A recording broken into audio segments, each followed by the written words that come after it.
പ്രേക്ഷകർക്കൊപ്പമുള്ള ഒരു വാർത്താ യാത്ര കൂടിയാണ് ഈ പരിപാടി. ഇപ്പോൾ സ്ക്രീനിൽ കാണുന്ന നമ്പറിൽ പ്രേക്ഷകർക്ക് നേരിട്ട് ഈ പരിപാടിയിലേക്ക് വിളിക്കാവുന്നതാണ്. ആശങ്കകൾ, പരാതികൾ, നിങ്ങളുടെ ശ്രദ്ധയിലുള്ള വിഷയങ്ങൾ, വാർത്തകൾ ഇതൊക്കെ നിങ്ങൾക്ക് ഞങ്ങളെ അറിയിക്കാം. അതിനുള്ള നമ്പർ ഇതാണ്: 0484283050. നമ്പർ ഒരിക്കൽ കൂടി 0484283050. നിങ്ങളുടെ കയ്യിൽ ഒരുപക്ഷെ വാർത്തകൾ ഉണ്ടായിരിക്കാം. അത് ഞങ്ങളെ അറിയിക്കാൻ നിങ്ങൾ താല്പര്യപ്പെടുന്നുണ്ടെങ്കിൽ അതുമായി ബന്ധപ്പെട്ടുള്ള വിവരങ്ങൾ, ദൃശ്യങ്ങൾ ഒക്കെ വാട്സാപ്പിൽ നിങ്ങൾക്ക് അയക്കാവുന്നതാണ്. അതിനുള്ള നമ്പർ ഇതാണ്: 62 35 96 89 37. നമ്പർ ഒരിക്കൽ കൂടി: 62 35 96 89 37.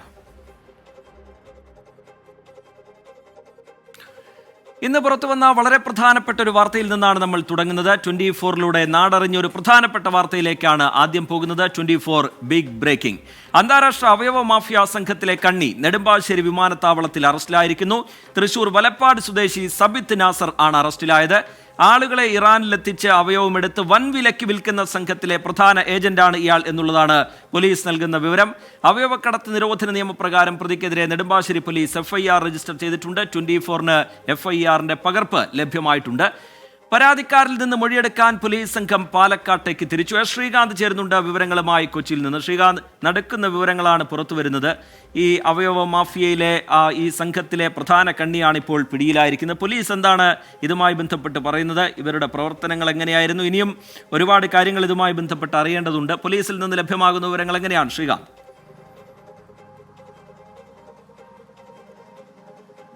റീജിത്ത്, ഏറെ ഗൗരവമർഹിക്കുന്ന വളരെ പ്രധാനപ്പെട്ട ഒരു വാർത്തയാണ് ഇന്ന് 24 പുറത്തുവിട്ടത്. അതായത് അന്താരാഷ്ട്ര അവയവ മാഫിയയിലെ ഒരു കണ്ണി, മലയാളിയായ പ്രധാനപ്പെട്ട കണ്ണി അറസ്റ്റിലായിരിക്കുന്നു എന്നുള്ളതാണത്. തൃശൂർ സ്വദേശി സാബിത്ത് നാസർ എന്ന വ്യക്തിയാണ് അറസ്റ്റിലായത്. ഇയാളെ ഇന്ന് ഉച്ചയോടുകൂടി നെടുമ്പാശ്ശേരി വിമാനത്താവളത്തിൽ വെച്ച് ഇമിഗ്രേഷൻ അധികൃതർ തടഞ്ഞുവെച്ച് നെടുമ്പാശ്ശേരി പോലീസിന് ഏൽപ്പിക്കുകയായിരുന്നു. ഇറാനിൽ അവയവം നൽകിയ ശേഷം ആളുകളെയും കൊണ്ട് തിരികെ വരുമ്പോഴായിരുന്നു അറസ്റ്റ് എന്നുള്ള കാര്യം പുറത്തു വരികയും ചെയ്യുന്നുണ്ട്. ഇയാളുടെ ഇടപാട് ഇങ്ങനെയായിരുന്നു: വലിയ തുക വാഗ്ദാനം ചെയ്ത് നിർധനരായ ആളുകളെ നേരെ കുവൈത്തിലേക്ക് കൊണ്ടുപോകും. അവിടെ നിന്നും ഇറാനിലെത്തിച്ച് അവയവങ്ങൾ കവർന്നെടുക്കും. ശേഷം അത് വലിയ വിലയ്ക്ക് അന്താരാഷ്ട്ര മാർക്കറ്റിൽ അത് വിൽക്കുകയും ചെയ്യും. ഈ നിർധനരായ ഈ അവയവം നൽകിയവർക്ക് വളരെ കുറച്ചു മാത്രം പണം നൽകി ഒഴിവാക്കുക, ഇതായിരുന്നു രീതി.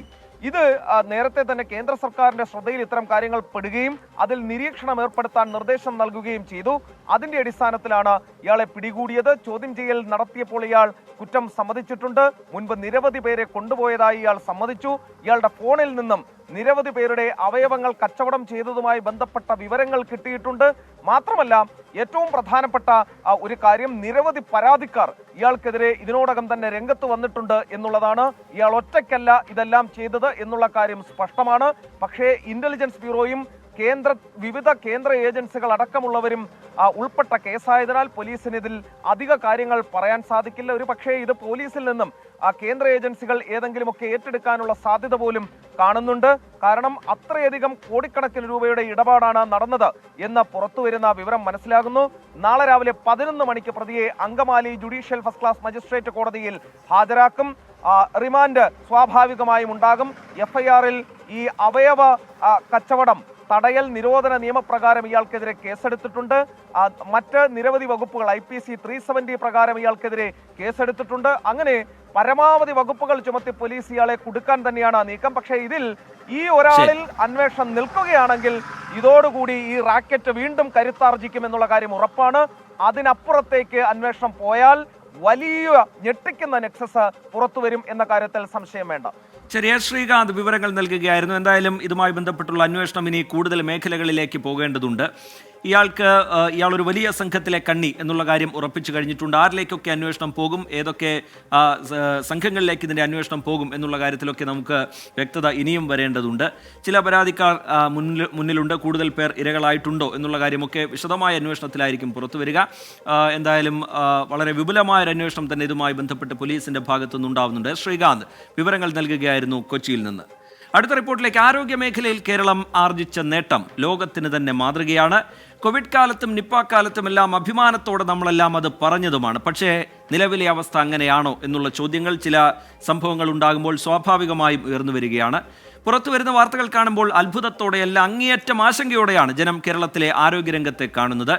സംസ്ഥാനത്ത് സർക്കാർ ആശുപത്രികളിൽ തുടർച്ചയായി ചികിത്സാ പിഴവ് ആരോപണങ്ങൾ ഉയരുകയാണ്. തിരുവനന്തപുരം തൈക്കാട് ആശുപത്രിയിൽ ഗർഭസ്ഥ ശിശുവിന് അനക്കമില്ലാത്തതിനെ തുടർന്നെത്തിയ യുവതിക്ക് ചികിത്സ നിഷേധിച്ചു.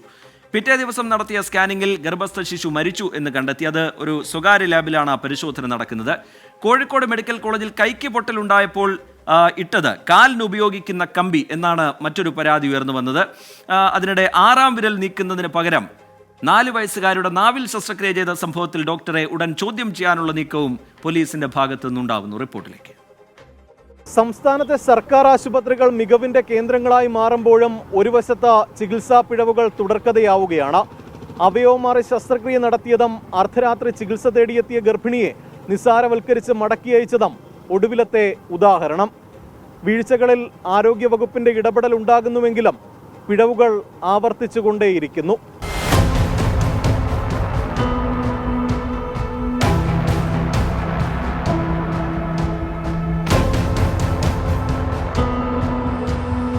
ഇത് ആദ്യത്തേതോ രണ്ടാമത്തേതോ അല്ല. ഒരാഴ്ചക്കിടയിൽ സംസ്ഥാനത്തെ വിവിധ ജില്ലകളിൽ നിന്ന് ചികിത്സാ പിഴവിന്റെ 5 വാർത്തകളാണ് പുറത്തുവന്നത്.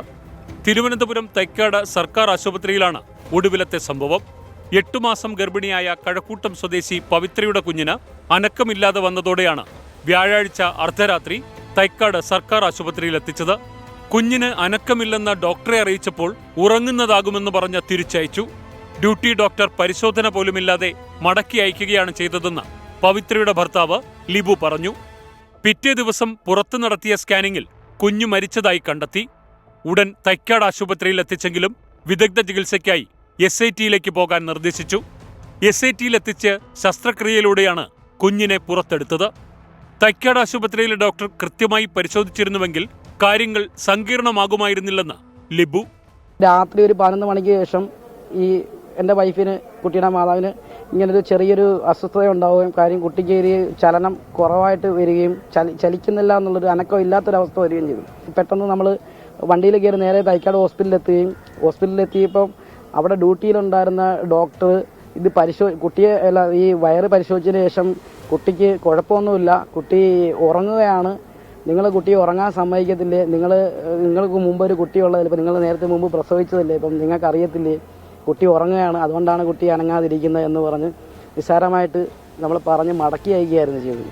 ആശുപത്രിക്കെതിരെ പോലീസിലും ആരോഗ്യമന്ത്രിക്കും കുടുംബം പരാതി നൽകും. അതേസമയം ഇക്കാര്യത്തിൽ ആശുപത്രി അധികൃതർ വിശദീകരണം നൽകിയിട്ടില്ലെന്നതും ശ്രദ്ധേയം. കുഞ്ഞിന്റെ മരണകാരണം അറിയാൻ പത്തോളജിക്കൽ ഓട്ടോപ്സി നടത്തും.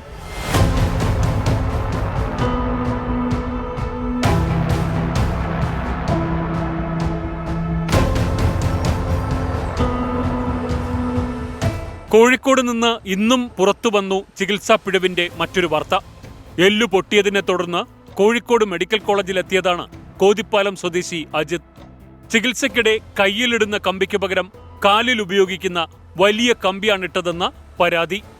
നടപടിയിൽ അപാകതയില്ലെന്നും ഗുരുതര പൊട്ടലിന് കമ്പി മാറി ഉപയോഗിക്കാറുണ്ടെന്ന ന്യായവാദവുമായി ഡോക്ടർമാർ രംഗത്തെത്തി. എന്നാൽ തെറ്റു മനസ്സിലാക്കിയതിനു പിന്നാലെ 2ാമത്തെ ശസ്ത്രക്രിയയ്ക്ക് നിർദ്ദേശിച്ചതായി അജിത്തിന്റെ മാതാവ് 24-നോട് പറഞ്ഞു. ഓപ്പറേഷൻ കഴിഞ്ഞിട്ട് കൊണ്ടുപോകുമ്പോൾ എക്സ്റേ എടുക്കണമെന്ന് പറഞ്ഞു. എക്സ്റേ എടുത്തിട്ട് കൊണ്ടുവന്നപ്പോഴാണ് രാത്രി 11 മണിക്കുണ്ട് ഇവർ വന്നിരിക്കുന്നത്. ഇവർ എക്സ്റേ കൊണ്ടുപോകുക, ക്ലാസ്സിലിട്ട് നോക്കുക, എൻ്റെ അടുത്ത് വരിക, പിന്നെ രക്തം ടെസ്റ്റ് ചെയ്യാൻ പറഞ്ഞു. എമർജൻസി ആയിട്ട് ചെയ്യണമെന്ന് 11 മണിക്ക് ഇവനോട് തന്നെയാണ് നേരിട്ട് പറയുന്നത്. പെട്ടെന്ന് എമർജൻസി ആയിട്ടാണ് ഓപ്പറേഷൻ ചെയ്യേണ്ട ആവശ്യമില്ല. എന്തിനാ സാറേ, എനിക്ക് ഇനി കമ്പിൻ്റെ ആവശ്യമില്ലല്ലോ, എൻ്റെ ഓപ്പറേഷൻ കഴിഞ്ഞ് എല്ലാ കമ്പിൻ്റെ ആവശ്യം പുറത്തേക്കാണ് തള്ളി നിൽക്കണതെന്ന്. 4 വയസ്സുകാരിയുടെ കൈവിരലിനു പകരം നാവിൽ ശസ്ത്രക്രിയ നടത്തിയ കേസിന്റെ അന്വേഷണം മെഡിക്കൽ കോളേജ് ACP ഏറ്റെടുത്തു. കുട്ടിയെ പരിശോധിച്ച കോഴിക്കോട് മെഡിക്കൽ കോളേജിലെ 4 ഡോക്ടർമാരെയും ജീവനക്കാരെയും അന്വേഷണ സംഘം ചോദ്യം ചെയ്തു. ശസ്ത്രക്രിയക്കിടെ വയറിൽ കത്രിക കുടുങ്ങിയ കോഴിക്കോട് സ്വദേശി ഹർഷീനയുടെ തുടർ ചികിത്സയ്ക്കായുള്ള പൊതുധനസമാഹരണവും തുടരുകയാണ്. ചികിത്സാ പിഴവിൽ ഉയരുന്ന ആരോപണങ്ങൾ ആശുപത്രി അധികൃതർ തള്ളിക്കളയുന്നു. അപ്പോഴും ഇരകളാക്കപ്പെട്ടവർ മറുവശത്ത് നിയമ പോരാട്ടത്തിലാണ്. സർക്കാർ സംവിധാനങ്ങളെ ഒന്നടങ്കം കുറ്റപ്പെടുത്തുകയല്ല, അച്ചടക്ക നടപടിക്കപ്പുറം ഇത്തരം സംഭവങ്ങൾ ആവർത്തിക്കാതിരിക്കാനുള്ള നടപടിയാണ് വേണ്ടത്. MG പ്രതീഷിനൊപ്പം സമീർ സി മുഹമ്മദ്, 24. പൊതുജനം കഴുതയല്ല സാർ.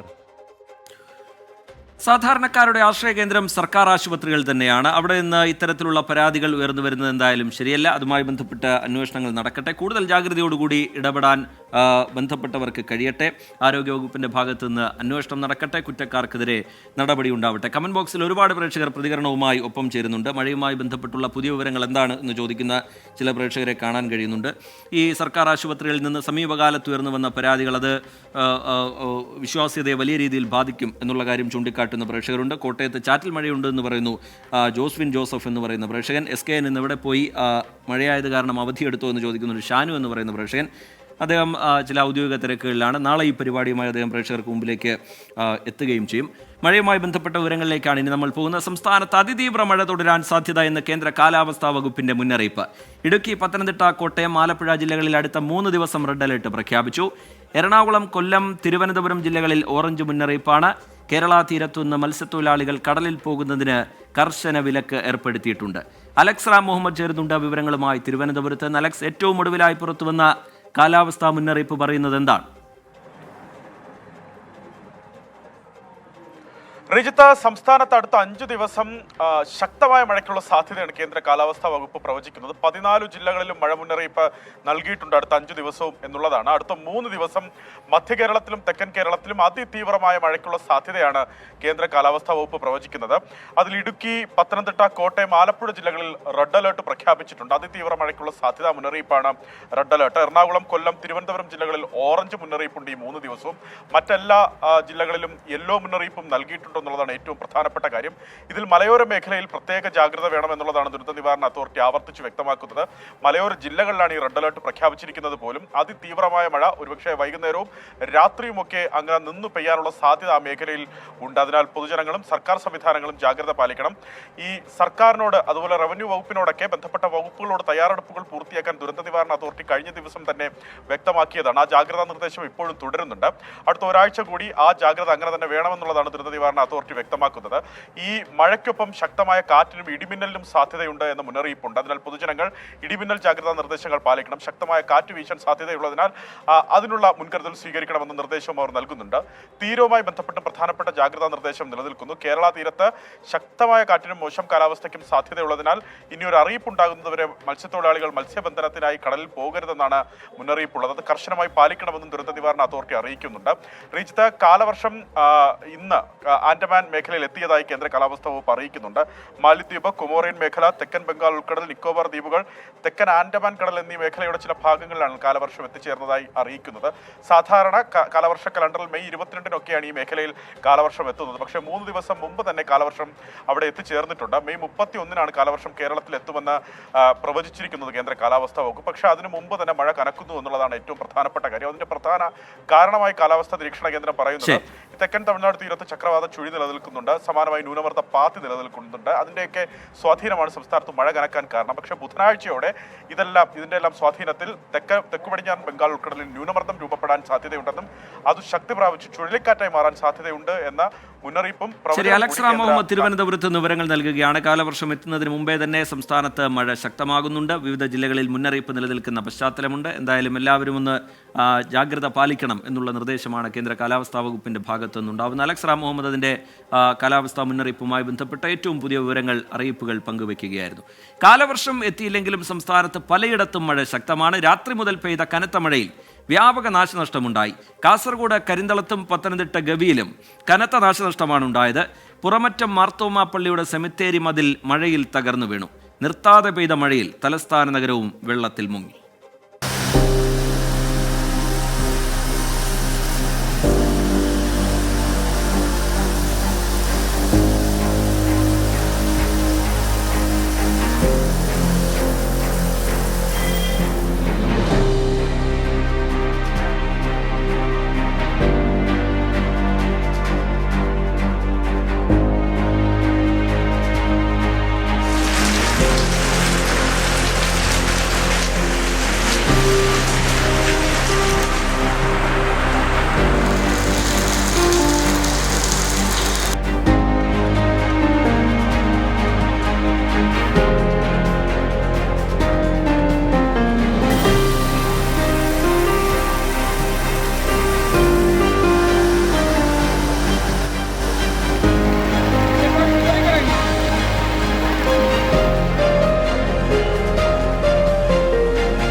കോഴിക്കോട് പന്തീരങ്കാവ് ഗാർഹിക പീഡന കേസിൽ വീണ്ടും പോലീസ് വകുപ്പ് തല നടപടി. പന്തീരങ്കാവ് പോലീസ് സ്റ്റേഷനിലെ സീനിയർ CPO ശരത് ലാലിനെ സസ്പെൻഡ് ചെയ്തു.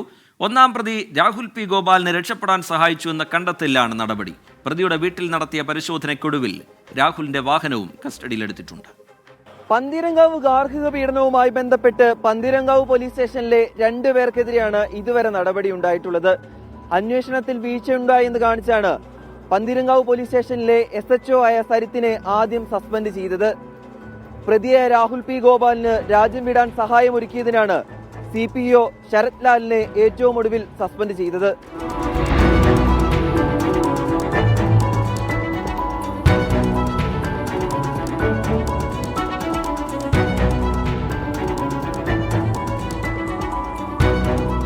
രാഹുൽ P. ഗോപാലിനെ കോഴിക്കോട് നിന്നും ബംഗളൂരു വഴി വിദേശത്തേക്ക് കടക്കാൻ സഹായം നൽകിയെന്ന കണ്ടെത്തലിലാണ് CPO ശരത് ലാലിനെ സസ്പെൻഡ് ചെയ്തത്. പ്രതിയെ നിരവധി തവണ വിളിച്ചതിന്റെ ഫോൺ രേഖകളും സാമ്പത്തികമായി സഹായിച്ചതിന്റെ തെളിവുകളും ലഭിച്ചതോടെയായിരുന്നു പോലീസ് നടപടി. പ്രതി രാഹുൽ P. ഗോപാലിന്റെ പന്തീരങ്കാവിലെ വീട്ടിൽ അന്വേഷണ സംഘം ഇന്നലെ നടത്തിയ പരിശോധനയിൽ നിർണായകമായ ചില രേഖകളും തെളിവുകളും കണ്ടെത്തിയെന്നാണ് പുറത്തുവരുന്ന വിവരങ്ങൾ. ഫോറൻസിക് സംഘത്തിന്റെ സഹായത്തോടെയായിരുന്നു വീട്ടിലെ പരിശോധന. രാഹുലിന്റെ കാറിൽ നിന്നും നവവധുവിന്റേതെന്ന് കരുതുന്ന രക്തക്കറ കണ്ടെത്തി. ഇതോടെ വാഹനം കസ്റ്റഡിയിലെടുത്തു. മർദ്ദനശേഷം ഇരുവരും ആശുപത്രിയിൽ പോയത് ഈ വാഹനത്തിലാണെന്നാണ് സംശയം. അതേസമയം രാഹുലിന്റെ മാതാവിന്റെയും സഹോദരിയുടെയും മുൻകൂർ ജാമ്യാപേക്ഷ നാളെ കോഴിക്കോട് ജില്ലാ കോടതി പരിഗണിക്കും. ചോദ്യം ചെയ്യലിന് 2 തവണ നോട്ടീസ് നൽകിയതിന് പിന്നാലെയായിരുന്നു കുടുംബത്തിന്റെ നിർണായക നീക്കം.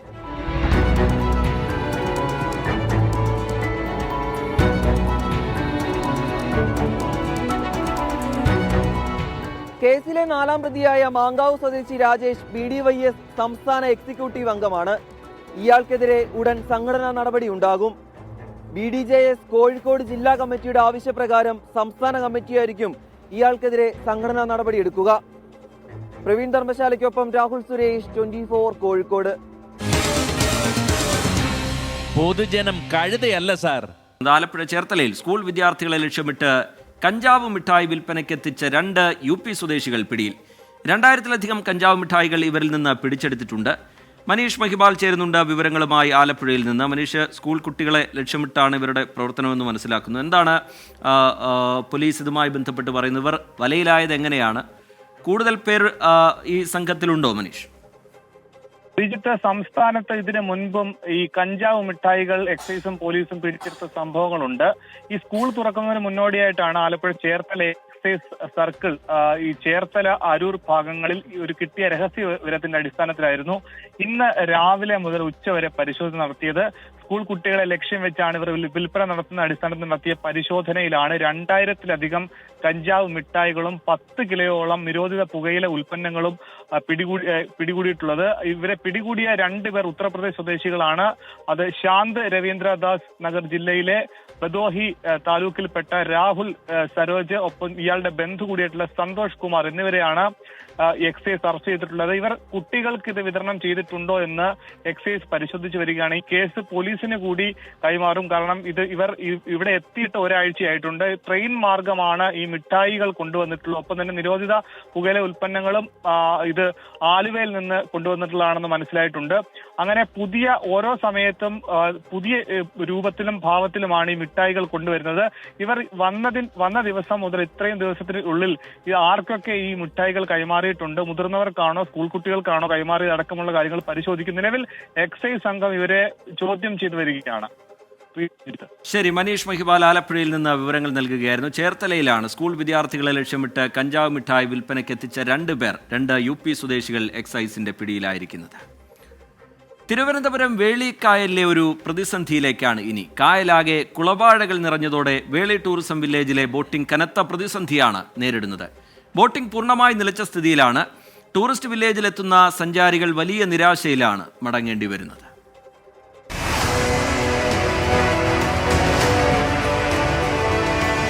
കാഴ്ചകൾ തേടിയെത്തുന്ന വിനോദസഞ്ചാരികളെ മോഹിപ്പിക്കുന്ന ഇടമാണ് വേളിക്കായൽ. കായലും കടലും മോഹിപ്പിക്കുന്ന ഇടം സഞ്ചാരികൾക്ക് നൽകുന്നത് മനോഹരമായ കാഴ്ചകൾ. കായൽ പരപ്പിൽ സഞ്ചരിച്ച് കാഴ്ചകൾ ആസ്വദിക്കാനാണ് ടൂറിസ്റ്റ് വില്ലേജിൽ ബോട്ട് സർവീസ് ഒരുക്കിയത്. എന്നാൽ ഈ ബോട്ട് സർവീസ് നിശ്ചലമായിട്ട് 1 മാസത്തോളമാകുന്നു. കായലിലെ കുളവാഴകളാണ് പ്രതിസന്ധി.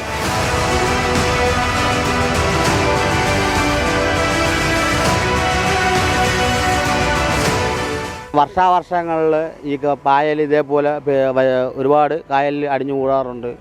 ഇവർ ടെൻഡർ കൊടുക്കാറുണ്ട്, ഓരോരുത്തരെ വിളിച്ച് വാരി കളയാറുണ്ട്. പക്ഷേ എന്നാൽ ഈ സീസൺ സമയത്ത് ഇപ്പോൾ നിലവിലവർ ഈ 2 മാസമായിട്ട് ഈ പായൽ ഇങ്ങനെയാണ്. 1 മാസം കൊണ്ട് ബോട്ടിങ്ങും ഇല്ല, എല്ലാം മന്ദഗതിയിലാണ്. അവരൊന്നും ചെയ്യാതെ ബോട്ട് നിശ്ചലമായിട്ട് അങ്ങ് ഇട്ടിരിക്കുകയാണ്. പറഞ്ഞ ടൂറിസ്റ്റുകൾക്ക് വിനോദസഞ്ചാര കേന്ദ്രം എന്നുള്ള പേര് മാത്രമേ. മുൻകാലങ്ങളിൽ ഒരു ജപ്പാൻ സാങ്കേതിക വിദ്യ എന്നും പറഞ്ഞ് പായൽ വരാൻ വേണ്ടി ഒരു മിഷ്യൻ വരെ ഇവിടെ കൊണ്ടിട്ടിട്ടുണ്ടായിരുന്നു. ഇപ്പോൾ അതിൻ്റെ ഒന്നും ഒരു ഇതുമില്ല ഇവിടെ. ബോട്ട് സർവീസ് മുടങ്ങിയതോടെ ഇവിടെ എത്തുന്ന വിനോദസഞ്ചാരികൾ നിരാശയോടെയാണ് മടങ്ങുന്നത്. പ്രശ്നത്തിന് പരിഹാരം കാണണമെന്ന അധികൃതർക്ക് ഒരു താല്പര്യവുമില്ലെന്ന് നാട്ടുകാർ. ആർക്കും ഒരു ഇതില്ല, വെറും വാക്കുകളിൽ ഒതുങ്ങുകയാണ്. അതെ ശരിയാവും, നാളെ ഓടും, ഇപ്പം ശരിയാക്കി തരാം, നാളെ ശരിയാക്കി തരാം.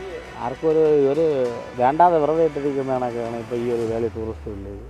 ഉൾനാടൻ ജലഗതാഗത വകുപ്പിനാണ് കായലിലെ കുളവാഴകളും പായലും നീക്കാനുള്ള ചുമതല. കുളവാഴകൾ നീക്കം ചെയ്യാൻ വകുപ്പ് കരാർ നൽകിയിട്ടുണ്ട്. പക്ഷേ പ്രശ്നപരിഹാരം മാത്രം ഉണ്ടാകുന്നില്ല. കുളവാഴകൾ നിറഞ്ഞ് ബോട്ട് സർവീസുകൾ മുടങ്ങിയതോടെ ലക്ഷങ്ങളാണ് ടൂറിസം വില്ലേജിന് നഷ്ടം. കേരളത്തിലെ ടൂറിസം സാധ്യതകളെക്കുറിച്ച് വാതോരാതെ സംസാരിക്കുന്ന ടൂറിസം മന്ത്രിയും സംഘവും ഇതൊന്നും കണ്ടില്ലെന്ന് നടിക്കരുത്. A V Jayashankar, 24, Thiruvananthapuram. പൊതുജനം കഴുതയല്ല സാർ. നമ്മുടെ ടൂറിസത്തിന്റെ ആ നാടിന്റെ ഒരു മുഖമായി മാറേണ്ട ഇടമാണ്. അവിടെ നിന്നാണ് ഇത്തരത്തിലുള്ള പരാതികൾ ഉയർന്നു വരുന്നത്. പായൽ മാറ്റി പ്രശ്നപരിഹാരം ഉണ്ടാക്കണമെന്നാവശ്യപ്പെട്ട് അധികൃതർക്ക് പരാതി നൽകിയിട്ടും നടപടി ഉണ്ടായില്ല എന്നാണ് നാട്ടുകാർ മുന്നോട്ട് വെക്കുന്ന കാര്യം. ചില പ്രതികരണങ്ങളിലേക്ക്. പ്രയാസം എന്ന് വെച്ച് കഴിഞ്ഞാൽ നമ്മളത് എൻജോയ് ചെയ്യാൻ വേണ്ടി വരുന്നുണ്ട്. കുറച്ചുകൂടി സേഫ് ആയിട്ടുള്ളൊരു സ്ഥലം ആയതുകൊണ്ടാണ് വരുന്നത്. അപ്പം പോരാത്തിന് ഈ മഴക്കാലം കൂടി ആയതുകൊണ്ട് നമുക്ക് ദൂര സ്ഥലങ്ങളിലേക്ക് പോകാനും ബുദ്ധിമുട്ടുള്ളതുകൊണ്ടാണ് ഇങ്ങോട്ട് വന്നത്. അപ്പോൾ അതില്ലാത്തതുകൊണ്ട് ചെറിയ ബുദ്ധിമുട്ട്. ഇവിടെ വന്നപ്പോൾ കുട്ടികൾക്കും അത് കുറച്ച് വിഷമമായി. എല്ലാം ഉടനെ തന്നെ മാറ്റണമെന്നാണ് ആഗ്രഹം. കാരണം നമുക്ക് എൻജോയ് ചെയ്യാൻ പറ്റിയൊരു സ്ഥലമല്ലേ. പിന്നെ ബോട്ടിംഗ് ഇല്ല, ബീച്ചിൻ്റെ സൈഡിലോട്ട് പോകാൻ പറ്റുന്നില്ല. ജസ്റ്റ് ഒന്ന് കയറിയിട്ട് പോവാം എന്നുള്ളൊരു ഇത് മാത്രമേ ഉള്ളൂ, അല്ലാതെ ഒരു യൂസും ഉണ്ടായിട്ട് തോന്നുന്നില്ല. ഈ ബോട്ട് സർവീസ് ഒന്നും ഇല്ല, അതുകൊണ്ട് വളരെ ദുഃഖകരമാണ്. ബോട്ട് സർവീസ് ഇല്ലാത്തതുകൊണ്ട് ബോറായിരുന്നു. നമ്മൾ ബോട്ടൊക്കെ ആലോചിച്ചിട്ടാണ് ഇങ്ങോട്ട് വന്നത്. ഇപ്പോൾ പുറത്തു വരുന്നൊരു അപകട വാർത്തയിലേക്കാണ്. കൊട്ടാരക്കര സദാനന്ദപുരത്ത് 2 യുവാക്കൾ മുങ്ങിമരിച്ചു എന്നുള്ള വാർത്ത ഇപ്പോൾ പുറത്തു വരുന്നുണ്ട്. കോട്ടൂർ കനാൽ കുളത്തിൽ കുളിക്കാൻ ഇറങ്ങിയവരാണ് അപകടത്തിൽപ്പെട്ടത്. അരുൺരാജ് നൽകും അതിന്റെ വിശദാംശങ്ങൾ. അരുൺരാജ്, എങ്ങനെയാണ് അപകടം? കൂടുതൽ വിവരങ്ങൾ എന്താണ് അരുൺരാജ്? ശ്രീജിത്ത്, കൊട്ടാരക്കര സദാനന്ദപുരത്താണ് കനാൽ കുളത്തിൽ 2 യുവാക്കളെ മുങ്ങി മരിച്ച നിലയിൽ കണ്ടെത്തിയത്. സദാനന്ദപുരം സ്വദേശി ആകാശ് 22 വയസ്സ്, വെട്ടിക്കല സ്വദേശി ശ്രീജിത്ത് 22 വയസ്സ് എന്നിവരെയാണ് മരിച്ച നിലയിൽ കണ്ടെത്തിയത്. ഇവർ ഈ കുളത്തിന് സമീപത്തേക്ക് 4 മണിയോടെ എത്തി എന്നുള്ളതാണ് പ്രദേശവാസികൾ പറയുന്നത്. 5 മണിയോടെയാണ് ഇവരുടെ മൃതദേഹം ഈ കുളത്തിൽ നിന്ന് കണ്ടെത്തുന്നത്. കോട്ടൂർ കനാൽ കുളത്തിലാണ് ഇവർ കുളിക്കാൻ ഇറങ്ങിയത്. പോലീസും ചേർന്നാണ് ഈ മൃതദേഹങ്ങൾ ഇപ്പോൾ പുറത്തെടുത്തത്.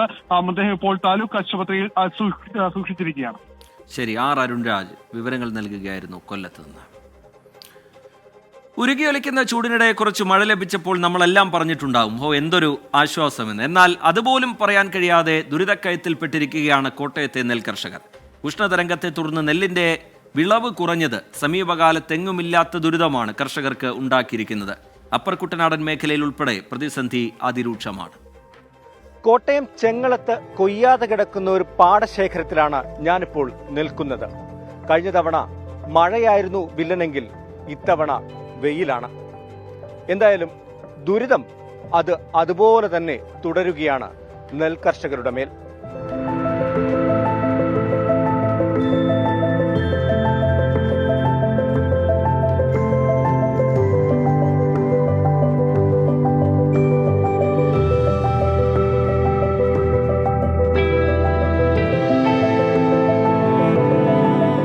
ഉഷ്ണതരംഗം മൂലം കേരളത്തിലെ നെല്ലുൽപാദനം 4-1 കുറഞ്ഞതായാണ് റിപ്പോർട്ടുകൾ.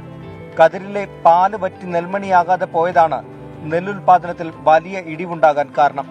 നെല്ല് കതിരിട്ട് കഴിഞ്ഞാൽ 30 ദിവസമെടുക്കും പാല് മുറുകി മൂക്കാൻ.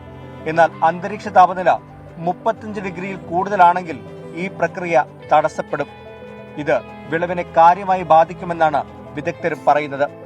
കോട്ടയം ജില്ലയിലെ തിരുവാർപ്പ് കൃഷിഭവന്റെ കീഴിൽ വരുന്ന പാടശേഖരങ്ങളിലാണ് വിളവ് വലിയ തോതിൽ കുറഞ്ഞത്.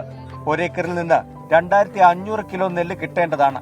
എന്നാൽ ഇക്കുറി 300 കിലോഗ്രാം മാത്രമാണ് പല കർഷകർക്കും ലഭിച്ചത്. ജില്ലയുടെ മറ്റ് മേഖലകളിലും സമാനമായ പ്രശ്നങ്ങൾ കർഷകർ നേരിടുന്നുണ്ട്.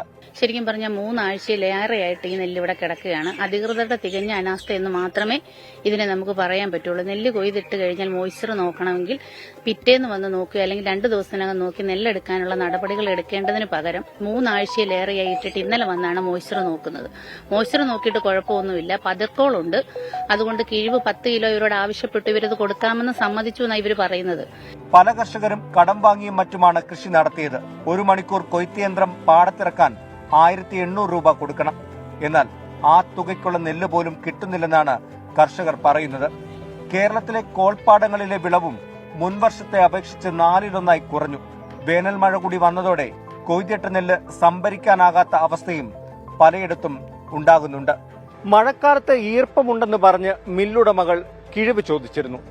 ഇപ്പോൾ പതിരാണെന്ന് പറഞ്ഞും മില്ലുടമകൾ കിഴിവ് ചോദിക്കുകയാണ്. ഇതും കർഷകരെ വലിയ പ്രതിസന്ധിയിലാക്കുന്നുണ്ട്. അതുകൊണ്ട് തന്നെ സർക്കാരിന്റെ സഹായം അടിയന്തരമായി ഉണ്ടാകണമെന്നാണ് ഈ കർഷകർ ആവശ്യപ്പെടുന്നത്. കോട്ടയത്ത് നിന്ന് ഷിബിൻ ബഷീറിനൊപ്പം ടോബി ജോൺസൺ, 24. പൊതുജനം കഴുതയല്ല സാർ. നെല്ല് സംഭരണത്തിൽ വീഴ്ചയുണ്ടായി എന്ന പരാതികൾ ഇത്തവണയും ഉയർന്നിട്ടുണ്ട്. നഷ്ടപരിഹാരമടക്കം ലഭ്യമാക്കാൻ സർക്കാർ ഇടപെടണം എന്നാണ് കർഷകരുടെ ആവശ്യം. അവരോട് ഇതുമായി ബന്ധപ്പെട്ടുള്ള പ്രതികരണങ്ങൾ ഞങ്ങൾ തേടിയിരുന്നു. ചില പ്രതികരണങ്ങളിലേക്ക് കൂടി. നെല്ലുകാർ വന്ന് നെല്ല് നോക്കിയിട്ട് അവർ പറയുന്നത് പിന്നെ 2 ദിവസം കഴിഞ്ഞ് ഇവിടെ വരാമെന്ന് പറഞ്ഞ്, അത് കഴിഞ്ഞ് മേഡം വന്ന് പറഞ്ഞ് നെല്ല് നോക്കിയതാണ്. അത് കഴിഞ്ഞ് വീണ്ടും വന്ന് ഇന്നലെ വന്ന് മൊത്തം നെല്ലെടുത്ത് പരിശോധിച്ച് നോക്കിയതിന് ശേഷം 9.5 കിലോ നെല്ല് എടുക്കണമെന്നാണ് പറയുന്നത്. അത് ഞങ്ങൾ 10 കിലോ നെല്ല് കിഴു കൊടുക്കാമെന്ന് പറഞ്ഞ് വൈകിട്ട് എന്നെ വിളിച്ച് പറയുന്നത് എടുക്കുകയില്ല. ഈ മഴയും പെയ്ത് ആകെപ്പാടെ എല്ലാം ഈ ഒറ്റക്കൃഷി പാടാണ്. ഇത്രയും ഞങ്ങൾ കഴിഞ്ഞ പ്രാവശ്യം കൊടുത്തത് 2 കിലോ കിഴിവിലാണ് കൊടുത്തത്. 10 കിലോ കിഴിവെന്നുള്ളത് ഞങ്ങൾ പിന്നെ ലാസ്റ്റ് എല്ലാവരും കൂടി സമ്മതിച്ച് 10 കിലോ കൊടുക്കാന്ന് സമ്മതിച്ചിട്ട് പുള്ളി ഇപ്പം പറയുന്നത് പറ്റില്ല, തെറി പറഞ്ഞെന്നും പറഞ്ഞ് ഞങ്ങളെ ഒഴിവാക്കുക. കൊയ്ത്തുകൂലി എന്നുള്ള ഒരു 1900 രൂപയാ കൊയ്ത്തുകൂലി, അതുപോലും കിട്ടാത്ത സാഹചര്യത്തിൽ എന്തിനു കൊയ്യുന്നു? അതുകൊണ്ട് വെള്ളം കയറ്റി മുക്കി ചീച്ച് കളയോ മരുന്നടിച്ച് കത്തിച്ച് കളയോ ചെയ്യാനുള്ള സാധ്യതയുള്ള കാണുന്നുള്ള. അതുകൊണ്ട് സർക്കാരിന്റെ ഭാഗത്തുനിന്ന് ഞങ്ങൾക്ക് കാര്യമായ എന്നാങ്കിലും സഹായം കിട്ടിയാലേ ഉള്ളു. മഴക്കാലത്ത് നഷ്ടം വരുമ്പം സർക്കാർ ചെയ്യാന്ന് പറഞ്ഞാൽ ഞങ്ങൾക്ക് ഒന്നും കിട്ടിയിട്ടില്ല. ഇവിടെ 4 കിൻഡൽ 5 കിൻഡൽ നെല്ല് കിട്ടിയിട്ട് പോലും ഞങ്ങൾ അപേക്ഷ കൊടുത്തിട്ടു പാടത്ത് കർഷകർ നിന്ന് ആ ഫോട്ടോ എടുത്തു വരെ ഞങ്ങൾ കാണിച്ച് ഞങ്ങൾക്ക് 5 പൈസ കിട്ടിയിട്ടില്ല, ഇതുവരെ കിട്ടിയിട്ടില്ല. സർക്കാരിൻ്റെ ഒന്നും തന്നെ കിട്ടുന്നില്ല. കൊയ്ത്തുകൂലിക്ക് പോലും വകയില്ലാത്ത രീതിയിലാണ് ഇപ്പം സ്ഥിരമായിട്ട് നമ്മൾ ഈ തൊഴിലായിട്ട് തന്നെ നടക്കുന്നതാണ്. അപ്പോൾ സർക്കാരിൻ്റെ ഭാഗത്തുനിന്ന് ഇൻഷുറൻസ് കാശ് പോലും വർഷത്തിൽ പോലും തരുന്നില്ല. ഇത്തവണയും കിട്ടുമെന്ന് പ്രതീക്ഷിക്കുന്നില്ല. തന്നാലേ ഉള്ളൂ നമുക്ക് അടുത്ത കൃഷിയെങ്കിലും ഇറക്കാൻ പറ്റത്തുള്ളൂ. നെൽകർഷകർ മാത്രമല്ല, വാഴക്കർഷകരും വലിയ പ്രതിസന്ധിയിലൂടെയാണ് കടന്നുപോകുന്നത്. മലപ്പുറം നിലമ്പൂരിലെ വാഴക്കർഷകരുടെ പ്രതിസന്ധി ചെറുതല്ല. മുൻപെങ്ങും കാണാത്ത വിധം മേടച്ചൂട് രൗദ്രഭാവം പൂണ്ടപ്പോൾ നേന്ത്രവാഴകൾ കൂട്ടത്തോടെ കരിഞ്ഞുണങ്ങുന്നതാണ് അവർക്ക് വലിയ പ്രതിസന്ധി ഉണ്ടാക്കിയിരിക്കുന്നത്. സംസ്ഥാനത്ത് ഏറ്റവും കൂടുതൽ വാഴക്കർഷകരുള്ള കോഴിക്കോട്, മലപ്പുറം ജില്ലകളിലെ അതിർത്തി ഗ്രാമങ്ങളിലെ കർഷകർ കടുത്ത പ്രതിസന്ധിയാണ് നേരിടുന്നത്. വിള ഏതുമാകട്ടെ, കർഷകരുടെ തീരാദുരിതം നാളുകളായി കേൾക്കുന്നവരാണ് നമ്മൾ. വിലത്തകർച്ചയും നട്ടുവളർത്തിയ കൃഷി പാതി വഴിയിൽ ഉപേക്ഷിക്കേണ്ടതുമായ അവസ്ഥയിലാണ് നിലവിൽ നേന്ത്രവാഴ കർഷകർ. മലപ്പുറത്ത് വലിയൊരു വിഭാഗം കർഷകരാണ് ചൂട് കൂടിയതുമൂലം കൃഷി ഉപേക്ഷിക്കേണ്ട സാഹചര്യത്തിലെത്തിയിരിക്കുന്നത്. വാഴഗ്രാമങ്ങൾ എന്നറിയപ്പെടുന്ന മലപ്പുറം കോഴിക്കോട് ജില്ലയുടെ അതിർത്തി പങ്കിടുന്ന കക്കാട്, താഴെ കക്കാട്, തോട്ടപ്പള്ളി, വാളംതോട്, നായാടംപൊയിൽ എന്നിവിടങ്ങളിലാണ് വാഴകൾ കരിഞ്ഞുണങ്ങി കൂട്ടത്തോടെ നിലംപൊത്തുന്നത്. 200-ലേറെ കർഷകരുടെ വാഴകളാണ് കരിഞ്ഞുണങ്ങി നിലംപൊത്തിയത്. ഓണ സീസൺ മുന്നിൽ കണ്ട് കൃഷി ചെയ്ത നേന്ത്രവാഴകളാണ് കുലച്ച് ദിവസങ്ങൾക്കുള്ളിൽ നശിക്കുന്നത്. വേനൽ മഴ പ്രതീക്ഷയിലായിരുന്നു കർഷകർ. മാർച്ച്, ഏപ്രിൽ മാസങ്ങളിലുണ്ടായ കടുത്ത വേനൽ ചൂട് മെയ്യിലും തുടരുന്നതാണ് വാഴ കർഷകർക്ക് തിരിച്ചടിയായത്. ഞാൻ 25 കൊല്ലമായിട്ട് സ്ഥിരമായിട്ട് വർക്ക് ചെയ്യുന്ന മനുഷ്യനാണ്. പക്ഷെ ഇതുപോലത്തെ ഉണക്ക് നമ്മുടെ ജീവിതത്തിൽ ഉണ്ടായിട്ടിരുന്നില്ല. ഇപ്പോൾ 2500 വാഴ വെച്ചിട്ട് എനിക്കൊരു 1000-600 കൊല കഷ്ടി അത് സെക്കൻഡ് അടക്കം വെട്ടിയിട്ട് കൊടുക്കാൻ കഴിഞ്ഞിട്ടുള്ളത്. ബാക്കി ഉള്ള വാഴ മുഴുവൻ എനിക്ക് കുറഞ്ഞ വില വെട്ടാളൂ, ബാക്കി എല്ലാം ഉണങ്ങി കിടക്കണ്ടില്ലേ. അപ്പോൾ ഇത് സർക്കാർ ഇത് വേണ്ട വിധത്തിൽ ഞങ്ങളെ സഹായിക്കണം, ഇൻഷുറായിട്ടും മറ്റു സഹായങ്ങളൊക്കെ ആയിട്ട്. അതുപോലെ താങ്ങുവല രജിസ്റ്റർ ഉണ്ട്. അപ്പോൾ അത് അങ്ങനെയുള്ള കാര്യങ്ങളൊക്കെ ചെയ്താൽ മാത്രമേ കർഷകർക്ക് ഇനി മുന്നോട്ട് പോകാൻ കഴിയുള്ളൂ. 60 രൂപ വരെ മുൻപ് ലഭിച്ചിരുന്ന നേന്ത്രക്കായയ്ക്ക് നിലവിൽ 20 രൂപയാണ് ലഭിക്കുന്നത്. പകുതി മൂപ്പിൽ പൊട്ടിവീഴുന്ന വാഴക്കുലകൾക്ക് കിലോയ്ക്ക് 10 രൂപ മുതൽ 12 രൂപ വരെ മാത്രമാണ് ലഭിക്കുന്നത്. വാഴകൃഷിക്ക് നിലവിൽ ഇൻഷുറൻസ് തുക ലഭിക്കുന്നില്ല. കർഷകരുടെ നഷ്ടം കണക്കാക്കി മേഖലയിലെ വാഴകൾക്ക് അടിയന്തര സഹായം നൽകാൻ കൃഷിവകുപ്പ് തയ്യാറാകണമെന്നാണ് കർഷകർ ആവശ്യപ്പെടുന്നത്. ബാങ്കിൽ നിന്നും സ്വകാര്യ പണമിടപാട് സ്ഥാപനങ്ങളിൽ നിന്നും വായ്പയെടുത്ത് വാഴകൃഷി നടത്തിയ കർഷകരാണ് വരൾച്ചയുടെ ഇരകളായി മാറിയിരിക്കുന്നത്. വില തകർച്ചയ്ക്കൊപ്പം വാഴകൾ കൂട്ടത്തോടെ കരിഞ്ഞുണങ്ങുന്നത് വലിയ കടബാധ്യതയിലേക്കാണ് കർഷകരെ തള്ളിവിടുന്നത്. മുൻ വർഷങ്ങളിലൊന്നും അനുഭവപ്പെടാത്ത വിധം വലിയ ചൂടാണ് ഇത്തവണ ജില്ലയിൽ രേഖപ്പെടുത്തിയത്. ഇതുമൂലം കർഷകർക്കുണ്ടായ നഷ്ടം വലുതാണ്. അതിനാൽ കർഷകർക്ക് അടിയന്തര ധനസഹായം പ്രഖ്യാപിക്കണം എന്നുള്ളതാണ് ഇവരുടെ ആവശ്യം. ക്യാമറമാൻ മുഹമ്മദ് അർഷാഖിനൊപ്പം ഷഹദ് റഹ്മാൻ, 24 മലപ്പുറം. പൊതുജനം കഴുതയല്ല സാർ. പ്രതിസന്ധികളോട് പടവെട്ടിയാണ് ഓരോ കർഷകനും തൻ്റെ കൃഷിയും ജീവിതവും ഒക്കെ മുന്നോട്ട് കൊണ്ടുപോകുന്നത്. അത് തന്നെ പലതരത്തിലുള്ള പ്രതിസന്ധികളാണ്. വിലത്തകർച്ച, അതുപോലെ തന്നെ കാലാവസ്ഥയുമായി ബന്ധപ്പെട്ടുള്ള പ്രശ്നങ്ങൾ, ചിലയിടങ്ങളിലാണെങ്കിൽ വന്യമൃഗ ശല്യവുമായി ബന്ധപ്പെട്ടുള്ള പ്രശ്നങ്ങൾ, അങ്ങനെ പലതരത്തിലുള്ള പ്രതിസന്ധികൾക്കിടയിലൂടെയാണ് അവർ കടന്നു പോകുന്നത്. അതിനിടയിലാണ് ഇത്തരത്തിലുള്ള ബുദ്ധിമുട്ടുകൾ അവർക്ക് നേരിടേണ്ടി വരുന്നത്. വാഴകൾ കൂട്ടത്തോടെ കരിഞ്ഞുണങ്ങുന്നത് വലിയ കടക്കണിയിലേക്കാണ് കൊണ്ടുചെന്നെത്തിക്കുന്നത് എന്ന് നിലമ്പൂരിൽ നിന്നുള്ള കർഷകർ പറയുന്നു. പ്രതികരണങ്ങളിലേക്ക്. വളരെ നഷ്ടത്തിലാണ്. ലോണൊക്കെ എടുത്തിട്ടാണ് ഞങ്ങളെപ്പോലുള്ള കർഷകർ ഈ കൃഷി ചെയ്യുന്നത്. അപ്പം വളരെ നഷ്ടത്തിലാണ് ഇപ്പോൾ കാര്യങ്ങൾ ഓടുന്നത്. 35-40 രൂപയൊക്കെ കഴിഞ്ഞ വർഷമൊക്കെ കിലോയ്ക്ക് ഉണ്ടായിരുന്ന വാഴയ്ക്ക് ഇപ്പോൾ നേന്ത്രവാഴയ്ക്ക് ഇപ്പോൾ 20 രൂപ, 19 രൂപ, 20 രൂപയാണുള്ളത്. അപ്പം വിലയിടവ് വല്ലാതുണ്ട്. ഇപ്പോൾ കഴിഞ്ഞ വർഷത്തൊന്നും ഇൻഷൂർ നഷ്ടപ്പെട്ടത് കിട്ടിയിട്ടില്ല. മഴ കാറ്റ് വന്ന് പോയതിൻ്റെ ഒന്നും ഇൻഷൂർ ഇതുവരെയായിട്ടും കിട്ടിയിട്ടില്ല. ഇതിനു മുമ്പ് ഉള്ള കാലങ്ങളിലൊക്കെ കൃഷി ചെയ്തുകൊണ്ടിരുന്ന അവസരങ്ങളിൽ നമുക്ക് 50 രൂപ, 60 രൂപയൊക്കെ വാഴക്കൊലയ്ക്ക് വില കിട്ടിക്കൊണ്ടിരുന്നത് ഇപ്പോൾ ആർക്കും വേണ്ടാത്തൊരവസ്ഥയാണ്. കാർഷിക മേഖലയെ തകർക്കുന്ന വിധത്തിൽ ഈ വരൾച്ചയും കൂടെ വന്നപ്പോൾ കർഷകർ വളരെ കടക്കണിയിലേക്ക് പോയിക്കൊണ്ടിരിക്കുകയാണ്. ഒന്നാമത് ഇൻഷുറൻസ് തുക 2021 ശേഷം ഇതുവരെ കർഷകർക്ക് ലഭിച്ചിട്ടില്ലാത്തതിനാൽ കർഷകർ വളരെയേറെ ബുദ്ധിമുട്ടുന്നുണ്ട്. ലഹരിയുടെ വിഷക്കൈകളാൽ ചുറ്റി ഞെരുക്കപ്പെടുകയാണ് കൊച്ചി നഗരം. ലഭ്യമായ എല്ലാ ലഹരികളും കൊച്ചിയിൽ സുലഭമായി ലഭിക്കുന്നു എന്നുള്ളതാണ് നഗരത്തെയും നാട്ടുകാരെയും പേടിപ്പിക്കുന്നത്. യുവാക്കളും യുവതികളും ലഹരി ഉപയോഗത്തിനൊപ്പം തന്നെ വിൽപ്പനയിലേക്കും ഇറങ്ങുമ്പോഴും ലഹരി ഒഴുക്കിന്റെ ശരിയായ ഉറവിടം കണ്ടെത്തുന്നതിൽ ഇന്നും നമ്മുടെ പോലീസ് സംവിധാനങ്ങൾക്ക് കഴിഞ്ഞിട്ടില്ല.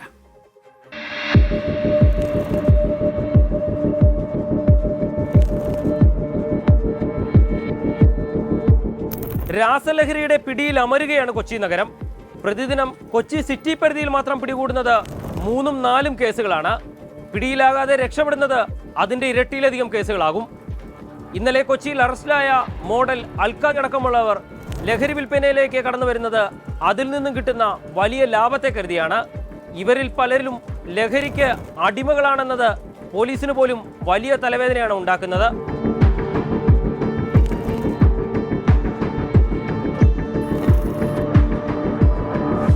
ബാംഗ്ലൂരിൽ നിന്ന് റോഡ് മാർഗമാണ് കൊച്ചിയിലേക്ക് MDMA-യും കൊക്കൈനും അടക്കമുള്ള ലഹരി വസ്തുക്കൾ പ്രധാനമായും എത്തിക്കുന്നത്. കൊച്ചിയിലേക്ക് ലഹരി വസ്തുക്കൾ എത്തുന്ന ദിവസം തന്നെ ലഹരി പാർട്ടികളും സംഘടിപ്പിക്കപ്പെടുന്നു. ഈ പാർട്ടിക്കുള്ളിൽ വെച്ചാണ് പുതിയ ഇടപാടുകൾ രൂപപ്പെടുന്നത്. അൽക്കാജ് ഉൾപ്പെടെയുള്ളവർ മോഡലിംഗ് രംഗത്തെ ആളുകളെ ലഹരി കച്ചവടത്തിലേക്ക് കൊണ്ടുവന്നതും ഇത്തരം പാർട്ടികളിലൂടെ തന്നെയാണ്.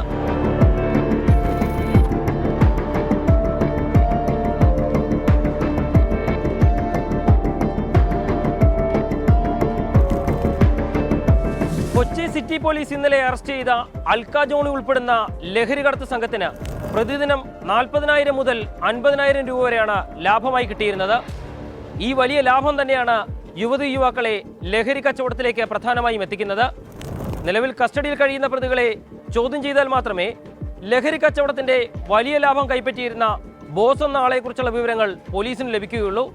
ലഹരി കണ്ണിയെ അറുത്തുമാറ്റണമെങ്കിൽ ഏറ്റവും കൂടുതൽ ലാഭം കിട്ടുന്നത് ആർക്കാണെന്നുള്ളത് കണ്ടുപിടിക്കണം.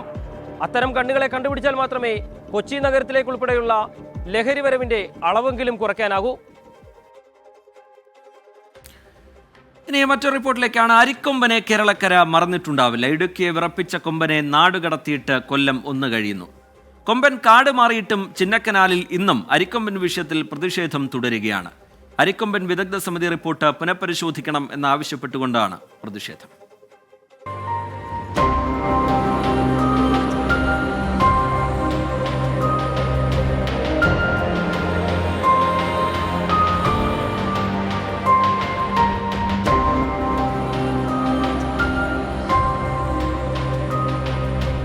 അരിക്കൊമ്പനെ ചിന്നക്കനാലിൽ നിന്ന് മാറ്റുന്നതിനൊപ്പം മനുഷ്യ വന്യജീവി സംഘർഷം കുറയ്ക്കുന്നതിനുള്ള ശുപാർശകൾ സമർപ്പിക്കാനും വിദഗ്ധ സമിതിയോട് ഹൈക്കോടതി ആവശ്യപ്പെട്ടിരുന്നു.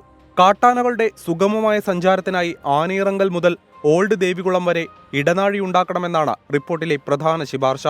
380 ഏക്കർ എന്നീ ആദിവാസി കോളനികളിലുള്ളവരെ മാറ്റിപ്പാർപ്പിക്കണം. കൊളുക്കുമലയിലെ ജീപ്പ് സവാരിക്കും രാത്രിയാത്രകൾക്കും നിയന്ത്രണം ഏർപ്പെടുത്തണമെന്നും സമിതി ശുപാർശ ചെയ്യുന്നു. ഇതിനെതിരെയാണ് ചിന്നക്കനാൽ, ശാന്തൻപാറ, ദേവികുളം പഞ്ചായത്തുകളിൽ പ്രതിഷേധം. ചിന്നക്കനാൽ ഗ്രാമപഞ്ചായത്ത് റിപ്പോർട്ടിനെതിരെ പ്രമേയം പാസാക്കി. സർവകക്ഷി യോഗം ചേർന്ന് പ്രതിഷേധ പരിപാടികൾ നടത്താനും നിയമപോരാട്ടം തുടരാനും തീരുമാനിച്ചു. ഈ ഒരു സമിതി ഇവിടുത്തെ ജനപ്രതിനിധികളെയോ മറ്റു ആരെയും ആശ്രയിക്കാതെ സ്വന്തം ഇഷ്ടത്തിന് ഉള്ള ഒരു തീരുമാനമായി കോടതിയിൽ സമർപ്പിച്ചു കഴിഞ്ഞാൽ ചിന്നക്കനാലിലെ ജനങ്ങൾക്ക് വളരെ ദുരിതം അനുഭവിക്കേണ്ടുന്ന ഒരു സാഹചര്യം ഉണ്ടാകും. ജനങ്ങളെ നേരിൽ കാണുകയോ അവരുടെ പ്രശ്നങ്ങൾ കേൾക്കുകയോ ചെയ്യാതെയാണ് വിദഗ്ധ സമിതി റിപ്പോർട്ട് തയ്യാറാക്കിയതെന്ന് വിമർശനമുണ്ട്. മൂന്നാർ ചിന്നക്കനാൽ മേഖലകളിലെ മനുഷ്യ വന്യജീവി സംഘർഷത്തിന് പരിഹാരമാകുന്ന നിർദ്ദേശങ്ങളാണ് വിദഗ്ധ സമിതിയുടെ റിപ്പോർട്ടിലുള്ളത്. എന്നാൽ ജനങ്ങളുടെ ദൈനംദിന ജീവിതത്തെ ബാധിക്കുന്ന ഇടപെടലുകൾ ഉണ്ടാവരുതെന്നാണ് നാട്ടുകാരുടെ ആവശ്യം. എബിൻ ജോസ്, 24, ഇടുക്കി. ജനങ്ങളുമായി സംസാരിക്കാതെ, അവരുടെ അഭിപ്രായം കേൾക്കാതെ, നേരിൽ കാണാതെ, അവരുടെ പ്രശ്നങ്ങളൊന്നും കേൾക്കാതെയാണ് വിദഗ്ധ സമിതി റിപ്പോർട്ട് തയ്യാറാക്കിയത് എന്നുള്ള ആരോപണം അത് ശക്തമായി നേരത്തെയും ഉയർന്നു കേട്ടിരുന്നതാണ്. ചില പ്രതികരണങ്ങളിലേക്ക് കൂടി പോകാം.